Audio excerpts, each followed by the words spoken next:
YSR Congress party 48 assembly నియోజకవర్గాలు బీసీలకు ఇచ్చింది, 22 కాపులకి ఇచ్చింది. మొత్తం కలిపితే 30 తూర్పు కాపు ఎంత కలిపితే.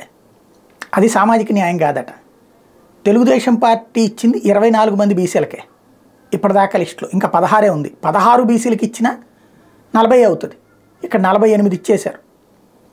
అయినా సరే అక్కడ మాత్రం తెలుగుదేశం పార్టీ సామాజిక న్యాయం గురించి రాయదు. ఈనాడు రాసుకొచ్చింది ఇదేం సామాజిక న్యాయం, జగన్ వైకాపా ప్రకటించిన అభ్యర్థుల జాబితాలో సామాజిక న్యాయం నేతిబీర చందంగా ఉంది. రాయలసీమ 4 జిల్లాలు, ఉమ్మడి నెల్లూరు జిల్లాలను కలిపి వైకాపా టికెట్ల కేటాయింపు పరిశీలిస్తే జగన్ మార్క్ న్యాయం ఏంటి అన్నది స్పష్టమవుతుంది. ఈ 5 ఉమ్మడి జిల్లాల్లో కలిపి 62 అసెంబ్లీ స్థానాలు ఉన్నాయి. వాటిలో 11 ఎస్సీ రిజర్వ్డ్, మిగిలిన 51 జనరల్ స్థానాలు. ఈ 51 జనరల్ స్థానాలు బీసీలు, ముస్లిం మైనార్టీలకు కలిపి కేటాయించింది 10 మాత్రమే. ముఖ్యమంత్రి సొంత సామాజిక వర్గానికి ఇచ్చుకున్న 41.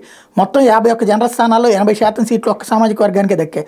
ఒక్కో నియోజకవర్గంలో సరాసరి 2.5 లక్షల మంది జనాభా ఉన్న మొత్తం 41లో కలిపి 1 కోటి మందికి పైగా ఉంటారు. 1 కోటి మందిలో వేరే వర్గాలకు చెందిన వాళ్ళు పోటీ చేయరా లేదా చేయనివ్వరా? కాదు, వారి పోటీ చేయకూడదంటారా?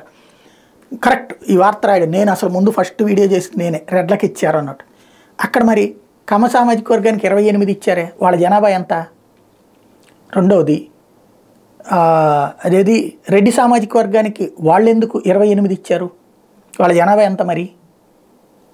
ఇంకొకటి, తెలుగుదేశం పార్టీ టోటల్గా కలిపినా కూడా బీసీలకి ఇచ్చింది 24. మరి అక్కడ సామాజిక న్యాయం జరిగినట్ట? అంటే చంద్రబాబు ఏం చేసినా శృంగారం, జగన్ ఏం చేసినా విచారం అని చూపించేటటువంటి ప్రయత్నంలో భాగమైనటువంటి వార్తలే.